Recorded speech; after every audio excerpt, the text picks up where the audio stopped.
के बाद फिर से आप सभी का स्वागत है। खबर गाजियाबाद से है, जहां थाना इंदिरापुरम पुलिस टीम द्वारा एलिवेटेड रोड पर शराब पीते हुए हथियारों को लहराकर वीडियो बनाने वाले व हर्ष फायरिंग कर भय का माहौल पैदा करने वाले 5 अभियुक्तों को गिरफ्तार किया गया। इसके साथ ही पुलिस ने पकड़े गए अभियुक्तों के कब्जे से एक कार और एक अवैध हथियार को भी बरामद किया है। इस मामले में पुलिस का कहना है कि अभियुक्तों को गिरफ्तार कर आगे की कार्रवाई शुरू कर दी गई। 5 तारीख को एलिवेटेड पे एक वीडियो सोशल मीडिया पे एलिवेटेड पे एक वीडियो वायरल हुआ था, जिसमें कि कुछ लोग वहाँ पर अपनी गाड़ी को रोककर शराब पी रहे थे और असला का प्रदर्शन कर रहे थे। इस पर थाना इंदिरापुरम पर मुकदमा पंजीकृत किया गया था। टोटल इसमें जब चिन्हित किए गए टोटल 6 लोग पाए गए थे, जिनमें से पुलिस ने 5 को गिरफ्तार कर लिया है।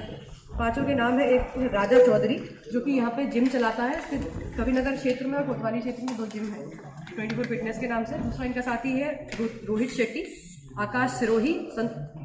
इसके अलावा 2 गार्ड हैं, संतोष ठाकुर और अरुण चौहान।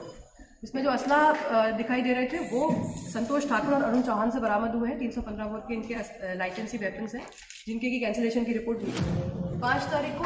वही खबर हापुड़ से है, जहां हापुड़ जिले में शिक्षा विभाग की पोल खुलती नजर आ रही। बता दें कि सरकार के लाखों करोड़ों के खर्चे पर विद्यालय की हालत काफी जर्जर है, जैसे कभी भी कोई बड़ा हादसा हो सकता है। वहीं पूरा मामला गढ़मुक्तेश्वर के गांव करीमपुर प्राथमिक विद्यालय का बताया जा रहा है। हापुड़ विद्यालय में जहां पर इसकी हालत अभी भी इतनी भयानक जर्जर बनी हुई है कि सरकार एक तरफ जहां लाखों करोड़ों के खर्च कर रही है, वहीं दूसरी तरफ विद्यालय की हालत जर्जर देखते हुए अभी भी कोई बड़ा हादसा होने की संभावना है। वहीं मामला गढ़मुक्तेश्वर के गांव करीमपुर प्राथमिक विद्यालय का बताया जा रहा है।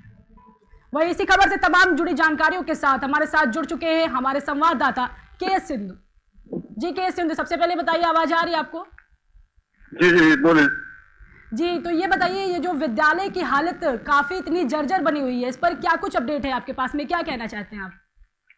इसका तो जानकारी ये मिला है कि ये मामला काफी गंभीर है और स्कूल की तरफ से कई दफा शिक्षा विभाग के अंदर शिकायत भी की गई है, लेकिन इस मामले का संज्ञान नहीं लिया गया। और अब जो हालात आप तस्वीरों में देख रहे हैं, उसके बावजूद भी इसके नीचे बच्चे शिक्षा प्राप्त कर रहे हैं, जो हमारे देश के भविष्य हैं। हालांकि इस मामले से क्या इससे पहले भी जो कुछ हालात ऐसे थे विद्यालयों के, जो स्थिति बिल्कुल 0 पॉइंट पर चल रहे थे, जहां बच्चे बाहर शिक्षा ले रहे थे, जो मजबूरन शिक्षा विभाग हापुड़ ने आदेश किया कि इन्हें अलग पढ़ाई का हादसा हो सकता है। लेकिन जो पहले हालात थे वो फिर अब हालात दिख रहे हैं इसके अंदर, और क्षेत्रीय अधिकारी को संज्ञान है, लेकिन उसके बाद भी कोई इस पर कार्रवाई नहीं की जा रही। जी। अब ये बताइए कि जो ये सरकार लाखों करोड़ों का खर्च कर रही है विद्यालय की मरम्मत करवाने के लिए, लेकिन उसके बावजूद भी जर्जर हालत पड़ी हुई है, तो ये जो पैसा आ रहा है ये आखिर जा कहाँ रहा? देखिए, उसका पैसा आ रहा है, लगता है कि ये बंदर बाट किया जा रहा है। जो बच्चे देख रहे हैं, हम सबसे बड़ी बात ये मानते हैं, अगर क्षेत्राधिकारी शिक्षा अधिकारी स्कूलों का निरीक्षण कर रहे हैं और निरीक्षण के दौरान उन्हें विद्यालय की बिल्डिंग नहीं चमक रही, सबसे बड़ी बात इसके अंदर ये उभर कर आती है, जब वो निरीक्षण करते हैं तो किस चीज का निरीक्षण करते हैं वो? जी के सिंधु, और जो यहाँ के छात्र छात्राएं पढ़ रहे हैं उनसे हालत जर्जर देखते हुए कभी भी कोई बड़ा हादसा होने की संभावना है, तो आखिर ये छात्र छात्राओं के साथ ऐसा क्यों किया जा रहा है? प्रशासन कोई कार्रवाई क्यों नहीं कर रहा? देखिए, प्रशासन का इसके अंदर मामला ऐसा देखा जा रहा है कि जो पहले भी हालात थे, काफी सोशल मीडिया पे जब मामला हाईलाइट हुआ है, उसके बाद हापुड़ जिला अधिकारी ने इस पर संज्ञान लेकर कार्रवाई कराई थी, लेकिन उसके उपरांत भी ऐसे कुछ क्षेत्र में विद्यालय हैं जो जर्जर हालात में खड़े हैं, जब बच्चे मजबूरी शिक्षा ले रहे हैं, जो एक बड़े हादसे का निमंत्रण है। जी बहुत बहुत धन्यवाद के संधु आपका। खबर इटावा से है, जहां स्कूली छात्र छात्राओं ने मिलकर तिरंगा यात्रा निकाली, जो इटावा सूत मिल से शुरू होकर इटावा कलेक्ट्रेट पर समाप्त हुई है। इसके साथ ही छात्र छात्राओं ने जिलाधिकारी को एक ज्ञापन भी सौंपा है। हमने सन 2020 में रजिस्ट्रियाँ भेजी थी भारत सरकार एवं जो भी सीएम प्रधानमंत्री एवं जो उद्योगपति हैं इस देश को, उनको हमने रजिस्ट्रियों में तिरंगे रख के भेजे थे। हमने उनसे विनती की थी कि हमें देश का सबसे ऊंचा राष्ट्रीय ध्वज फहराने की अनुमति दी जाए एवं हमारी मदद की जाए। एक भी राजनेता ऐसा नहीं है जिस मुलायम सिंह यादव को छोड़ के जिसने वचन दिया हो कि हम आपका काम करेंगे या फिर आपको साथ देंगे, तिरंगे के लिए साथ देंगे। मुलायम सिंह यादव के पास हम गए थे, छात्र सभी नेताजी ने बोला था, श्रद्धेय नेताजी ने बोला था कि आप लोग चलिए, अगर सरकार आई तो मैं वचन देता हूं कि लखनऊ में सबसे या दिल्ली में भारत का सबसे बड़ा ध्वज फहराएगा। तो ये बताओ अब किस तरह की मांग हम भारत सरकार से ये मांग रखना चाह रहे हैं कि जो किसान के बच्चे हैं जिनके पास 1 बीघा 2 बीघा खेती है उन्हें समान शिक्षा का अधिकार मिलना चाहिए। जो किसान के बच्चे हैं वो आज नहीं पढ़ पा रहे हैं। किसान का बच्चा इतनी महंगी कोचिंग नहीं कर सकता है, 2-2 लाख रुपए साल या नहीं दे सकता महीने पे, कैसे पढ़े? सिर्फ पूंजीपति एवं जिनकी नौकरी लगी उन्हीं के बच्चे नौकरी करते हैं, उन्हीं के बच्चों को अधिकार है सिर्फ। हमारे जो सफाई खबर बहराइच से है, जहां नगर पालिका परिषद के सफाई कर्मियों ने कलेक्ट्रेट में नारेबाजी करते हुए प्रदर्शन किया है। उन्होंने नगर पालिका परिषद के ईओ पर आरोप लगाया है कि वह सफाई कर्मियों के साथ अभद्रता करते हैं, साथ ही जाति सूचक शब्दों का भी प्रयोग करते हैं। वही सफाई कर्मियों की मांग है कि नगर पालिका ईओ के खिलाफ कार्रवाई करते हुए उनका स्थानांतरण यहां से करवाया जाए। इसके साथ ही अन्यथा सफाई कर्मचारी अपना काम बंद कर देंगे। इस संबंध में सिटी मजिस्ट्रेट का कहना है कि प्रकरण संज्ञान में आया है, मामले की जाँच की जा रही है, जिसके बाद आवश्यक कार्रवाई की जाएगी। कि हमारे जो सफाई कर्मचारी है, ड्राइवर है, नाला गैंग है, कल जो हमारे यहाँ राज्यपाल महोदय का कार्यक्रम लगा था पादौरेती साइड पे, वहाँ पे ईओ साहब ने हम लोगों के साथ बता और गाली गलौज दिया और मारने को लिए दौड़े। क्या मांगे हैं आपकी? हमारी मांगे है कि मांगे तो हमारी बहुत है, लेकिन इनका तत्काल जनहित में इनका स्थानांतरण करके दूसरे जिले में भेजा जाए। अगर मांगे नहीं पूरी होती तो आप लोग हम लोग प्रदर्शन करेंगे और हड़ताल करेंगे। हम सब छुट्टियों के दिन भी काम करते हैं, उसके बाद आप सब का प्रयोग हम लोगों को सार्वजनिक अवकाश भी नहीं दिया जाता है, अवकाश के दिन को काम दिया जाता है। अवकाश के दिन सार्वजनिक अवकाश जो रविवार था जिसमें कर्मचारियों का छुट्टी होना चाहिए, उस दिन कर्मचारियों शासी अधिकारी के आदेशानुसार कर्मचारी हमारा काम पे लगा हुआ था, कार्य कर रहा था।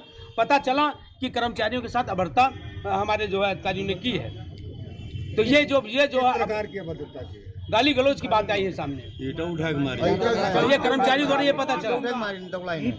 अगर ऐसा हुआ है तो ये बहुत गलत है। अगर इस पर जो है हमारे प्रशासन अगर नहीं सुनता तो कर्मचारी हड़ताल या आंदोलन करने के लिए बाध्य होगा। कर्मचारियों का आरोप है कि जो ईओ साहब गाली बकते हैं कर्मचारियों को, इस पर क्या कहना है आपका? अभी इस बारे में मुझे तो कुछ नहीं बताया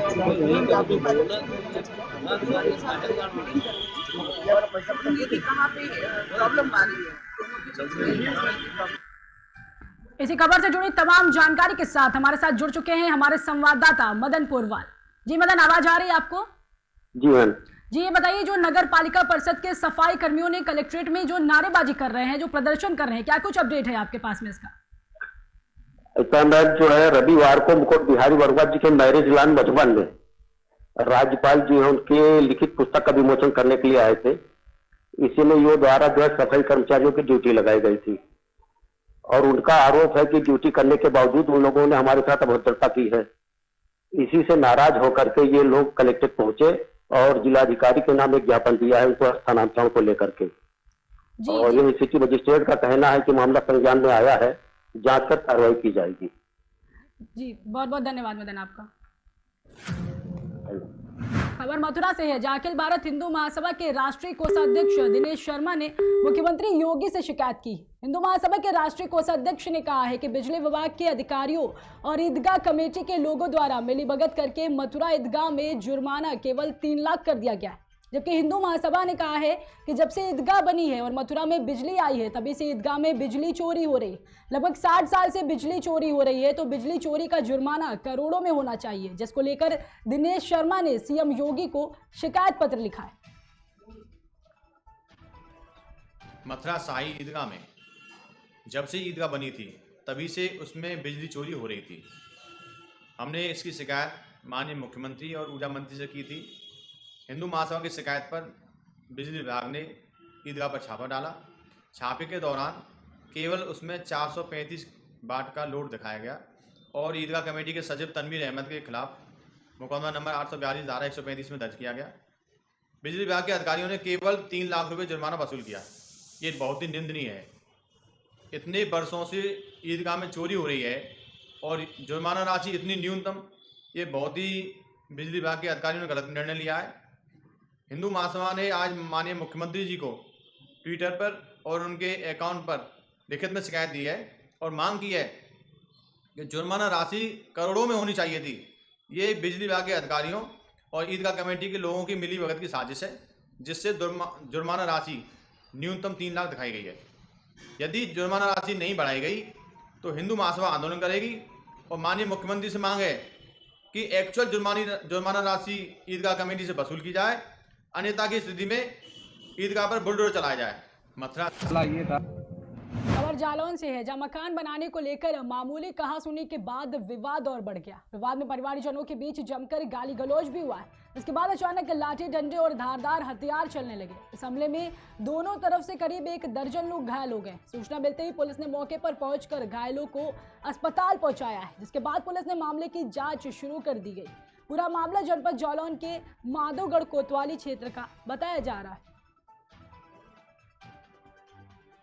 मामला ये था कि हमारा पटवारी का नपा हुआ हिस्सा था। हाँ उसमें से हम बीम डाल रहे थे। ठीक है। लड़की आई और हमारी छोटी बहू से वो आपस में ही घुट गई तो हमने सुलझाया। तो ये हमारे रिश्तेदार हैं जो लोग और लोग रिश्तेदार हैं, वे लोग आके हमारी बंगन बटिया में तुरंत लग गया। अच्छा। हम अपने लोग चारों भाई काम कर रहे थे। हाँ। तब जब हमने देखा पीछे मतलब हमने ये हमें बंगों को मार रहा है। फिर हमने जो भी मतलब हाथ पाए हमने भी चलाए। हमारी माँ भाभी को उन्होंने कुल्हाड़ी मार। ऐसी हुई है कि हम फंटी धो रहते हैं, छोटी दौरानी के इसने धोधा मार दिया। तो छोटी दौरानी ने दोनों घुटने के बाद इसको बचाना लगे होंगे। तो इसकी मम्मी आई है, डोली की मम्मी, तो ईट पातर भाई है। ईट पातर होकर से आशा फूका बचती आएंगे तो आदमी उनसे गिर गए। उसने हमारे कुल्हाड़ी का अच्छा, कुल्हाड़ी मार दी। मंदा मार दिया, कुल्हाड़ी ठाड़ी ने मंदा मार दिया, घुमा के मार दिया। इसको हम बचाने लगे, उसी को तो छूट गया, मेरे को लग गया। ये गीदन गांव का मामला है, माधोगढ़ थाना क्षेत्र का। ये जो छेड़छाड़ के आरोप लगाए जा रहे हैं ये सरासर गलत है। इसमें सच्चाई ये है कि 2 पक्ष 2 भाई हैं। एक भाई का मकान बन चुका है, दूसरा भाई अपना मकान बना रहा था। एक पक्ष दूसरे पक्ष का मकान नहीं बनने दे रहा था। इस बात को लेके ये भाइयों के परिवार में झगड़ा हुआ। पुलिस को जैसे ही सूचना मिली तत्काल पुलिस मौके पर पहुंची और इन बलवाइयों का जो परिवारी जन आपस में लड़ रहे थे इनको काबू में किया। उचित धाराओं में मुकदमा पंजीकृत कर लिया गया है। 4 गिरफ्तारियां भी हो गई हैं। जो घायल हैं उनको उपचार के लिए भेजा गया है और इसमें आगे कठोर कार्रवाई की जाएगी। सर कितने लोग घायल हैं इसमें? इसमें अब तक एक पद से 5 लोग घायल हैं और दूसरे पद से करीब 6 लोग घायल हैं। ये पूरा प्रकरण जनपद जालौन के माधोगढ़ थाना क्षेत्र के गीधन की खोड़ गांव से सामने आ रहा है, जहां पर परिवारजनों के बीच एक विवाद हुआ है। दरअसल मकान बनाने को लेकर जो परिवारजनों के बीच में विवाद हुआ है उसमें धीरे से यानी कहासुनी के बाद धीरे धीरे मामला गाली गलौज तक पहुंचा और गाली गलौज के बाद लाठी डंडे चले और अंत में धारदार हथियार भी चल गए। लेकिन 2 परिवारों के बीच मकान में बनाने को लेकर जो विवाद उसको लेकर इतना बड़ा विवाद कि लगभग इस पूरे प्रकरण में 1 दर्जन लोग हैं। इसी बीच किसी ग्रामीण ने स्थानीय पुलिस को सूचना दी है। स्थानीय पुलिस मौके पर पहुंची है और घायल हुए लोगों को सामुदायिक स्वास्थ्य केंद्र माधोगढ़ पहुंचाया गया है, जहां से 6 लोगों को गंभीर अवस्था देखते हुए उच्च संस्थान में भर्ती किया। एक छोटे से ब्रेक के लिए जल्द हाजिर होंगे।